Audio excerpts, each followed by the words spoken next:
Hi everyone, Ashish Kyal here and warm welcome to Ashish Kyal trading Gurukul. ये बहुत ही quick video मैं बना रहा हूं आप लोगों के लिए बिकॉज मेरी एक एजुकेशनल सीरीज चल रही है दोस्तों। कैसे सही तरीके से आरएसआई की सीरीज आपने पूरी की पूरी देखी, प्लेलिस्ट नहीं देखी होगी तो देखिए। कैसे आरएसआई को कंबाइन करना चाहिए हमें along with different different methods and then see how it works. वैसे ही अभी मैं दूसरा इंडिकेटर पिक कर रहा हूं जो बहुत कॉमनली यूज्ड है और सभी लोग जानते हैं उसके बारे में, लेकिन रॉन्ग एप्लीकेशन करने के कारण वो पैसा नहीं बना पाते उस स्पेसिफिक इंडिकेटर से। दोस्तों वो इंडिकेटर का नाम है बॉलिंगर बेंड्स। इसे बॉलिंजर बेंड्स भी कहते हैं, बॉलिंगर बेंड्स मैं कहता हूं। तो जो भी है नाम में क्या रखा है, लेकिन जिस तरीके से उसे ट्रेड करना है, वो कैसे ट्रेडिंग में हेल्प करता है, कैसे हमें उसे देखना है, ये सारी चीजें बहुत इंपॉर्टेंट और मायने रखती है। तो सिंपल वे से मैं आपको ड्रॉ करके एक्सप्लेन करूंगा कि होता क्या है ये टेक्निक, ये मेथड होता क्या है, और फिर हम चार्ट पे जाके उसे अप्लाई करके देखेंगे कैसे सही तरीके से उसे अप्लाई करना है। तो सबसे पहले तो ये समझना है कि ओवरऑल जो मार्केट आप देखते हो, there is always going to be price action. So भाव भगवान छे, सो प्राइसेस को देखना सबसे ज्यादा जरूरी होता है एंड एक्ट प्राइस पे ही करेंगे। इंडिकेटर जो होते हैं वो हमें कंफर्मेशन देते हैं कि भाई जो हम बना रहे हैं, जो हम कर रहे हैं, जो हम देख रहे हैं वो क्या सही है, और वो कंफर्मेशन हमें इंडिकेटर से मिलता है। तो चलिए मैं बॉलिंगर बैंड्स का एक सिंपल सा कॉन्सेप्ट आपको बताता हूं और फिर हम चलेंगे प्रैक्टिकल अप्लाई करने के लिए इसमें स्टॉक्स पे। स्टॉक्स पे नहीं, हम चलेंगे दूसरे इंडेक्स पे। तो यहां पर अगर हम देखेंगे बहुत क्लियरली, ये एक अगर आप देख पा रहे हैं मेरी स्क्रीन, तो यहां पर मैं आपको सिंपल सा एक चार्ट बताऊंगा, बहुत सिंपल वे से देखेंगे। और अगर ये अगर आपको कोई भी क्वेरी तो आप अपने कमेंट में डालिए, चैट पे डालिए, और भूलना नहीं ये चैनल को लाइक सब्सक्राइब करना, क्योंकि उसी से मुझे पता चलता है आपको ये पसंद आ रहा है, एजुकेशनल सीरीज भी। तो अगर मैं यहां पर एक लाइन बनाता हूं प्राइस की, ये लाइन बनाता हूं मैं टाइम की, ठीक है। ये हो गया प्राइस स्केल और ये हो गया टाइम स्केल। और यहां पर अगर मैं प्राइस मूवमेंट देख रहा हूं जो ऊपर की ओर है, तो ये प्राइस मूवमेंट ऊपर जाने के बाद में समझो साइडवेज हो जाती है। तो इससे क्या पता चलता है हमें कि जो ट्रेंड था वो पॉजिटिव था, अब साइडवेज हो चुका है। इसके ऊपर एक इंडिकेटर लगाएंगे जिसे कहते हैं बॉलिंगर बैंड्स। ये बहुत ही वाइडली यूज्ड इंडिकेटर है और ये ट्रेडमार्क भी है। तो आपको ये ध्यान रखना है, ऑलरेडी आर इसलिए लिखा जाता है क्योंकि इट इज रजिस्टर्ड। और यहां पर बहुत क्लियरली एक 20, मैं कलर चेंज कर देता हूं। There is a 20 moving average, simple moving average है जो 20 पीरियड का है। ये आ गया मेरा 20 पीरियड का सिंपल मूविंग एवरेज। ले लीजिए, आपको एक्सपोनेंशियल लेना है एक्सपोनेंशियल ले लीजिए। फिलहाल मैं सिंपल मूविंग एवरेज ले रहा हूं 20 का। तो मूविंग एवरेज मेरा बन के आ गया 20 का फॉर एग्जाम्पल। अब मैं करूंगा क्या, ये जो 20 का एवरेज है इसके 2 स्टैंडर्ड डिविएशन नीचे। Standard deviation is a concept of statistics, and in this concept, standard deviation means that how much of the data, if I have to explain in simple language, एक normal distribution curve बनता है। Normal distribution curve का 90% of the data will lie with in the 2 standard deviation. जो outlier होते हैं 90 भी नहीं, 95%। तो जो आउटलायर होते हैं वो लाई करते अपने फैट टेल में। बहुत सिंपल, अगर आपको स्टैट्स नहीं पता है और आप जानना चाहते हैं तो ये एक नॉर्मल डिस्ट्रीब्यूशन या बेल कर्व कहा जाता है। तो जो 2 स्टैंडर्ड डिविएशन होता है, 2 स्टैंडर्ड डिविएशन यहां पर अगर मैं लिखूं तो इसके डेटा में, ये इतने डेटा में 95% ऑफ द डेटा होता है। अप्रोक्सीमेटली 2.5% ऑफ द डेटा इस एरिया में होगा और 2.5% इस एरिया में। इसे फैट टेल कहा जाता है। Fat tail, black swan events. Black swan event जो होता है वो फैट टेल में आता है, वो तो बहुत ही रेयर हो गया, वो 99.9% के टेल। तो ये 2.5%। तो बॉलिंगर बैंड्स क्या करते हैं, 2 स्टैंडर्ड डिविएशन लेता है कि मैक्सिमम डेटा जो प्राइस का होगा, 95% डेटा प्राइजेस इसके अंदर ही रहेंगे। तो अगर मैंने नीचे यहां बॉलिंगर बैंड्स प्लॉट कर दिया तो इस तरीके से वो मूव हो जाएगा। ऊपर प्लॉट कर दिया तो इस तरीके से मूव हो जाएगा। अगर आप देखेंगे तो मैक्सिमम जो डेटा है वो प्राइजेस जो है डेटा मतलब प्राइजेस, जो भी मैक्सिमम प्राइस है वो बैंड्स के अंदर ही रहते, बैंड्स के बाहर नहीं जा पाते। अगर वो बैंड्स के बाहर जा रहे, समझो ये साइडवेज एक्शन हुआ और प्राइसेस ने बैंड्स के बाहर ब्रेकआउट दे दिया, तो मतलब ये छोटा जो इवेंट है, जो 2.5% की पॉसिबिलिटी थी, वो ओपन हो गई। इसका मतलब जो रेयर चीज है वो हो रही है। तो इसकी सिग्निफिकेंस है, इसका मतलब वो एक सिग्निफिकेंट मूवमेंट आ रहा है मार्केट में, और ये सिग्निफिकेंट मूवमेंट को हम कैपिटलाइज कर सकते हैं कि ट्रेंड इमर्ज हो रहा है।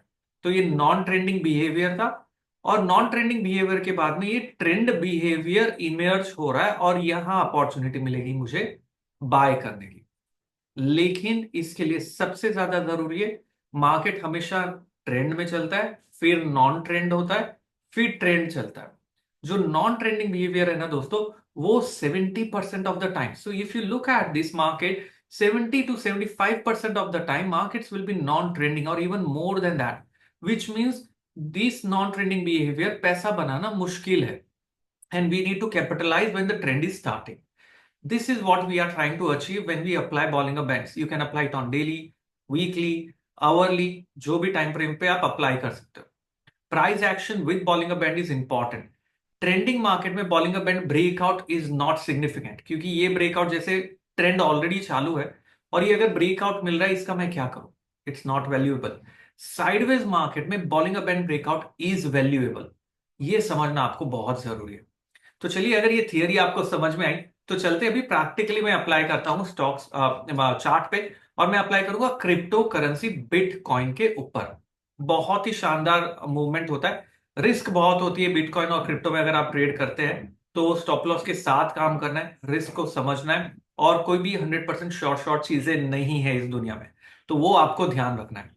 तो यहां पर मैं मेरी स्क्रीन शेयर करता हूं दोस्तों, और यहां देखेंगे हम कैसे, अगर मैं इस चार्ट पे जाता हूं, और ये प्लेटफॉर्म देख पा रहे हैं आप?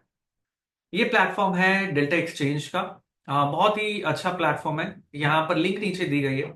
यहाँ पर अगर आप देखेंगे तो मुझे चार्ट भी मिल रहा है, मुझे प्राइसेस भी मिल रहे हैं, और यहाँ मैं डायरेक्टली ट्रेड भी इनिशिएट कर सकता हूं अगर मैं चाहूँ तो।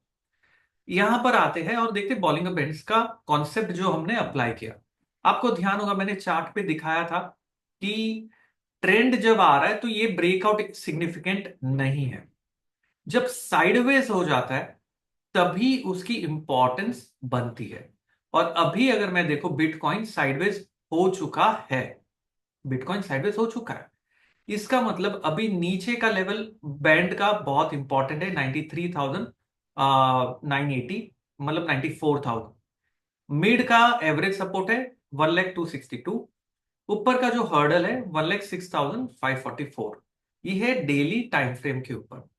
डेली टाइम फ्रेम पे अगर मैं जूम इन करता हूं, पहले तो मैंने ओवरऑल व्यू देखा, अब मैं जूम इन कर रहा हूं, और यहां जूम इन करके अगर मैं डेली कैंडल की बात करूं, तो यहां से मैं देख सकता हूं बहुत बार मल्टीपल रिजेक्शंस आया है, नीचे सपोर्ट भी आया है, और अभी अगर यहां से प्राइस एक्शन पॉजिटिव बनता है, और हम यहां से एक मूवमेंट देख सकते हैं इस हाई के ऊपर, सस्टेनेबल क्लोजिंग। मुझे एक पॉजिटिव बुलिश डेली क्लोज चाहिए प्रीवियस हाई के ऊपर, जो अभी तक नहीं हो पाया। सिंपल प्राइस एक्शन है, भाव भगवान छे, एक भी क्लोज प्रीवियस हाई के ऊपर नहीं हुआ। तो अगर वो पॉजिटिव प्राइस एक्शन क्लोज होता है, तो मिड बैंड का मेरा पहला टारगेट आएगा, और फिर अपर बैंड का देखेंगे। तो ये डेली टाइम फ्रेम, ये स्कैल्पिंग के लिए नहीं है, पोजिशनल बड़ा व्यू लेने के लिए। अच्छा टाइम फ्रेम अगर मुझे ट्रेड करने के लिए चाहिए, तो मुझे 1 आवर टाइम फ्रेम पे जाना पड़ेगा इस कॉन्सेप्ट के बेसिस पे। अब इसे ट्रेड कैसे करना है मैं बता रहा हूं। यहां पर अगर आप देखोगे, मार्केट पूरा का पूरा साइडवेज में है, रेंज में है। अभी आप सोचोगे कि यहां पर एक ब्रेकडाउन हुआ, बिल्कुल हुआ, कैंडल ने बॉलिंगर बैंड के नीचे क्लोज किया, लेकिन नेक्स्ट कैंडल को इसका लो ब्रेक करना जरूरी है। मैं फिर रिपीट कर रहा हूं, इसने क्लोज किया, लेकिन नेक्स्ट कैंडल को इसका लो ब्रेक करना जरूरी है। वहां पर मेरा इनिशिएट होगा इसके नीचे, स्टॉप लॉस होगा मिड बैंड का प्राइस एक्शन लेवल, जो ये कैंडल के हाई, तो यहां इनिशिएट नहीं हुआ। उसके बाद में एक भी बार अपर बैंड को ब्रेक ही नहीं किया इसने, और अब यहां पर पहला ब्रेकआउट कैंडल मिला है मुझे। अब इस कैंडल का जो हाई है दोस्तों, वो कैंडल का हाई आ रहा है 97,960, सॉरी 98,454। तो मुझे इस कैंडल के हाई के ऊपर मूवमेंट चाहिए था, जो अभी तक नहीं आ पाया। तो मतलब अगर मुझे बॉलिंगर बैंड्स के बेसिस पे बाय करना है बिटकॉइन को, तो मैं बाय करूंगा यहां से जो हाई है 98,500 के ऊपर। प्राइस एक्शन चाहिए, 1 आवर की कैंडल वहां पर सस्टेन करनी चाहिए, वहां जाके मैं बाय करूंगा। स्टॉप लॉस क्या आएगा, इसके ऊपर बाय किया, ये जो कैंडल है मिड बैंड के नीचे, इस लो का स्टॉप लॉस मैं लगाऊंगा और ये होगा मेरा short term trade. Risk reward 1:1 का। अगर 1:1 मेरा स्टॉप लॉस, अगर यहां पर अगर आप देखोगे 97,500 से लेके बाय मेरा 98,500 है, 1000 पॉइंट का है, तो मेरा रिवॉर्ड 1:1, 1000 पॉइंट पे हाफ प्रॉफिट बुक करूंगा।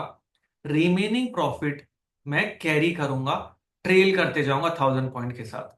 इससे क्या होगा, अगर बिटकॉइन में अच्छा मूव आया तो हाफ बुक किया और रिमेनिंग बैलेंस कंटिन्यूड रह गया। तो ये तरीके से आप क्रिप्टो को ट्रेड कर सकते हो और इस कॉन्सेप्ट को आप स्टॉक्स पे, इंडेक्स पे, किसी भी चीज पे आप अप्लाई करके देख सकते हो। ये बहुत ही इंटरेस्टिंग है। और यहां पर अगर आप चाहते हो क्रिप्टो पे एक्सपेरिमेंट करना, तो जैसे कि मैंने कहा लिंक है नीचे, आप वहां जाइए, क्लिक करिए, आप वहां पर जाके एक्सपेरिमेंट करिए। आप इनफैक्ट बिटकॉइन को 5,000 रुपए का भी बाय कर सकते हो। That's the beauty of it. You don't really have to buy a lot of position, you can buy even only with 5,000 rupees। तो वो भी करना पॉसिबल है यहां पर, क्योंकि 0.001 के ब्रेकअप में बिटकॉइन क्वांटिटी आप डाल सकते हो, आप खुद देख सकते हो। और 90 टाइम्स लिवरेज भी है, 1.10 यूएस डॉलर का मार्जिन रिक्वायरमेंट है। और accordingly you can then trade this cryptocurrency. You can apply this concept on anything in every time frame. This is more like a positional trade setup on an hourly chart. आप इसे चाहे तो 15 पे भी apply करके देख सकते हो। तो दोस्तों ये है कॉन्सेप्ट बॉलिंगर बैंड्स का, एक सिंपल सा कॉन्सेप्ट मैंने बताया। इसमें और बहुत सारी चीजें हैं, आरएसआई क्लब कर सकते हो। और अगर आप चाहते हो कि इस कॉन्सेप्ट को मैं और डिटेल में बहुत ही अच्छे से नेक्स्ट वीडियो में और बताऊं कि कैसे इसे ट्रेड करना है, कैसे इसे समझना है, इसकी स्ट्रैटेजी क्या होनी चाहिए, कैसे आपको देखना है, तो आप कमेंट लिखिए और चैनल को सब्सक्राइब करिए, लाइक करिए, तो ही मुझे समझेगा आप ये सीरीज चाहते हैं। अभी मैंने आरएसआई की पूरी सीरीज बनाई है, आपके पास वो प्लेलिस्ट रेडी है, देख सकते हैं। और ये बॉलिंगर बैंड्स की मैं सीरीज बनाऊंगा, अगर आप यहां पर देखना चाहते कैसे इसे सिंपल तरीके से अप्लाई करना है, कैसे मिड बैंड को देखना है, कैसे ट्रेंडिंग के वक्त बॉलिंगर बैंड्स को यूज करना है, कैसे नॉन ट्रेंडिंग में देखना है, दूसरे दूसरे क्रिप्टोज पे किस तरीके अप्लाई किया जा सकता है, इस सारी चीजें बताऊंगा। तो आप एक्सपेरिमेंट कर सकते हैं, खुद देख सकते हैं, और आपके भी जो लर्निंग है वो शेयर करिए मेरे साथ। मुझे भी पता होना चाहिए कि आप क्या सीख रहे हैं, क्या लर्न कर रहे हैं इस चीज से। तो ये है बॉलिंग इवेंट की सिंपल सी सीरीज जो मैंने आपके सामने रखी है। और आगे मिलेंगे जल्द इसी वीडियो सीरीज को कंटिन्यू करते हुए। आज के लिए इतना ही दोस्तों, धन्यवाद जुड़ने के लिए, और कमेंट सेक्शन देखना ना भूलें। Thank you very much, have a wonderful time, become a wonderful trader. Ashish Kyal signing of.